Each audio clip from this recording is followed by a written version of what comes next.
one, I want to discuss the issue of safety in our entertainment venues. And number two, I want to clear up a substantial level of misinformation and misunderstanding concerning the Dave Chappelle's case. But let me begin with the first part on the issue of safety. Increasingly, we have seen incidents that are questioning the safety of our entertainment venues. Mr. Chappelle is only the most recent one.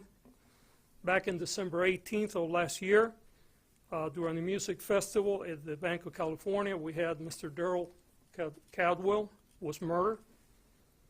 And in November of 2021, we had 10 people that died in Houston during the Astro World Music Festival. These incidents highlight the problem that we're having in our communities concerning the safety of entertainment venues. We all, entertainers, those attending, and the rest of the community, have a right to feel safe when we're attending these events. And we're fortunate enough in LA to be actually one of the capitals of the entertainment world. We have music, we have comedy, we have all types of entertainment, and we have to make sure that we do better.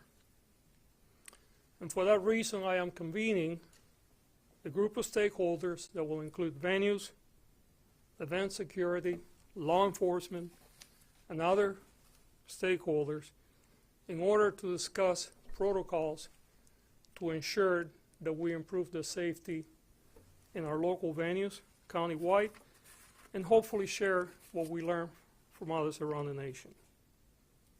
And I think it's imperative that we do so because, frankly, I am increasingly concerned that we may end up with an incident similar to the one that occurred in Houston, and I want to make sure that we prevent that in our community. Secondly, I want to talk a little bit about the misunderstanding by some, misinformation provided by others concerning the incident involving Mr. Chappelle. In the city of LA, as it is the case with 9 other cities in the county, which amounts for about 50% of the population of the county, we have city prosecutors that handle misdemeanors. They have the jurisdiction for misdemeanor prosecution in those jurisdictions, as it is the case of the city of LA being the largest one with a population of nearly 4 million people. Mr. Chappelle's case was reviewed by one of our deputies in our filing team, and she made the right decision when she determined that the conduct in this particular case was misdemeanor conduct. Clearly, Mr. Lee needs to be held accountable for his behavior, but his behavior under California law did not, and I repeat, did not amount to felony conduct.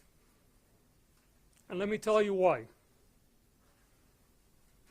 Mr. Lee was not holding a weapon when he rushed Mr. Chappelle.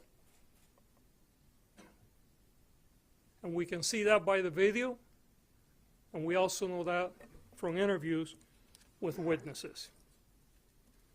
Security quickly separated the two men, and Mr. Chappelle was not injured. Later, during the incident, as Mr. Lee was taken into custody, security recovered a folding knife. The blade was folded at all the time while in the possession of Mr. Lee. And I repeat that again. During the time that Mr. Lee had possession of this folding knife, the blade was always folded. We also evaluated under California law whether we could charge Mr. Chappelle for a felony of carrying a dirk or dagger. However, because the blade was not, I repeat, was not exposed and locked, it does not qualify under state law under this section. We additionally went one step further, and we looked and see whether there was stalking behavior, or we could charge this individual with stalking concerning Mr. Chappelle. And again, we found no evidence of that being the case.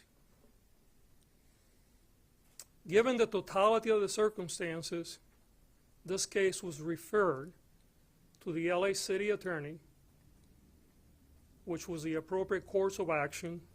And by the way, we do this thousands of times every year.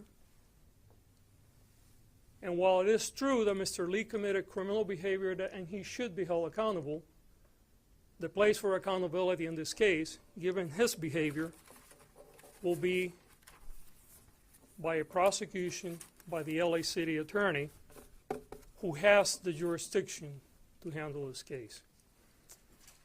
I am going to do very quickly a Q&A, then I'm going to switch to Spanish, and we'll go from there. So any questions concerning either the convening or the case involving Mr. Chappelle? Yes, sir, and I'll get to you all. Yes. Forgive me, I know you touched on it, but I need to be clear in the coverage because Mr. Chappelle's attorney spoke with me, and they were pleading with you to re-examine the case and have it filed as a felony. So, in response to that, what would you like to say?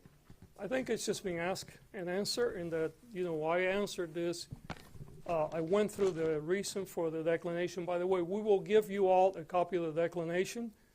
Mr. Chappelle's attorney has been provided a copy. We have offered to talk to him.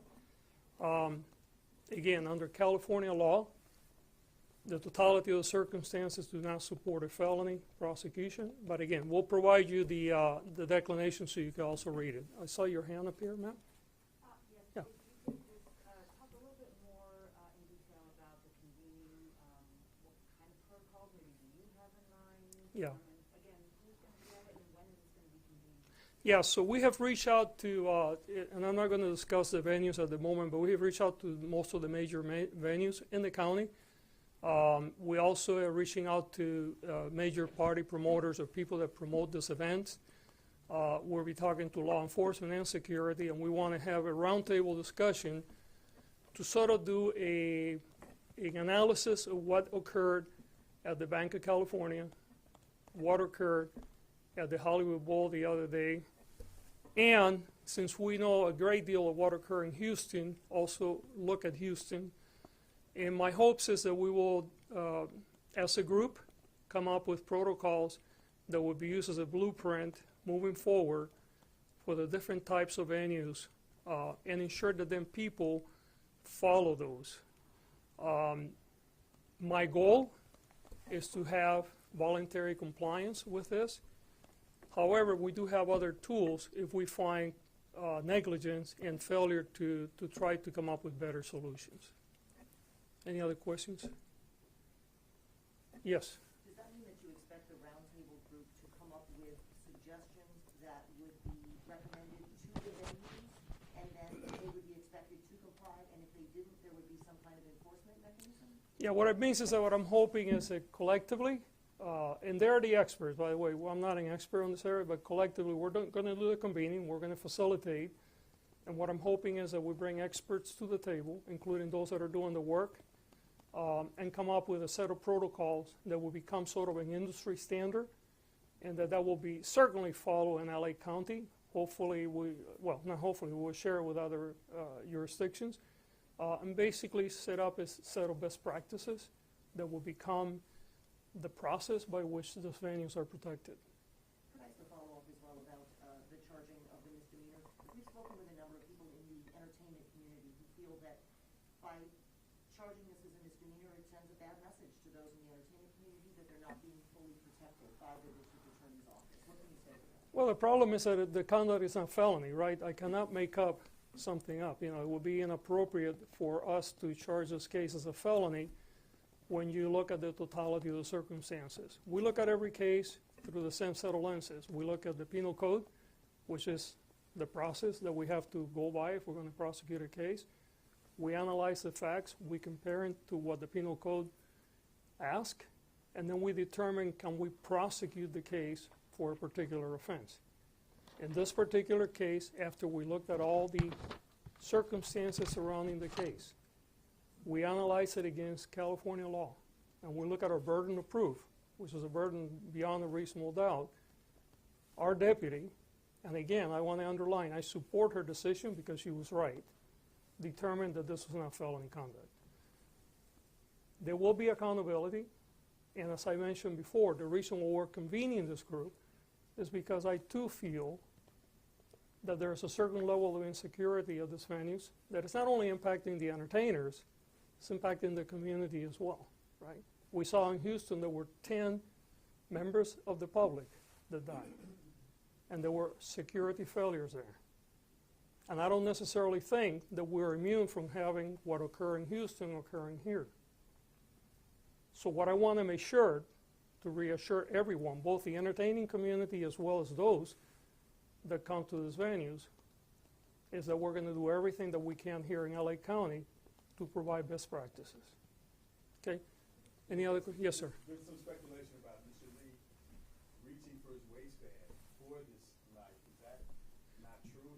If so, that doesn't make If you look at the video, and we have looked at the video very closely, when he is rushing, Mr. Chappelle, at no time he is reaching for his waistband. And even if it's after, when he was trying to, When he was in a struggle and taken into custody, we don't have any evidence that he did that.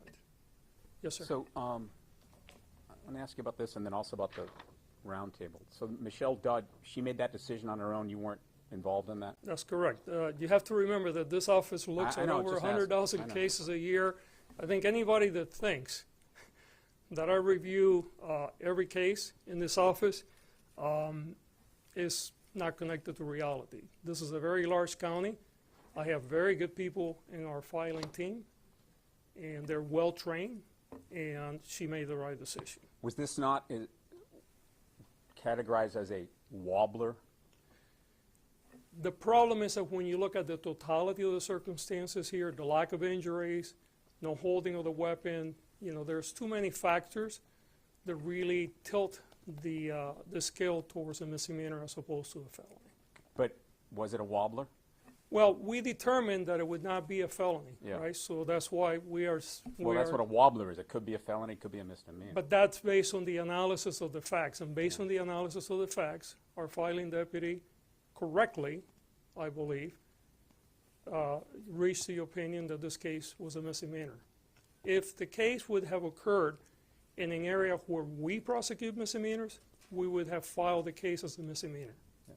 Okay. On the I'm going to round switch table to discussion, Spanish now. just a Oh, quick yeah. question on that. I mean, there already are protocols in effect at every venue. Right. So are you reevaluating them? I mean, obviously there are failures in some cases, but Well, I mean, I think you answer your own question, right? We've had 2 failures recently in our county. We saw a major failure happen in Houston. So, and, you know, in any industry, look, in the airline industry, right, when the airplane falls, you know, there are protocols, you know, planes are not supposed to fall, right? But what do we do when the airplane falls? Is we go back through the whole thing to try to assess how do we avoid making the same mistake. Obviously, have we done everything right, neither Mr. Caldwell would have been murdered, or Mr. Chappelle would have been assaulted the way that he was, nor 10 people would have died in Houston, right? So there are protocols.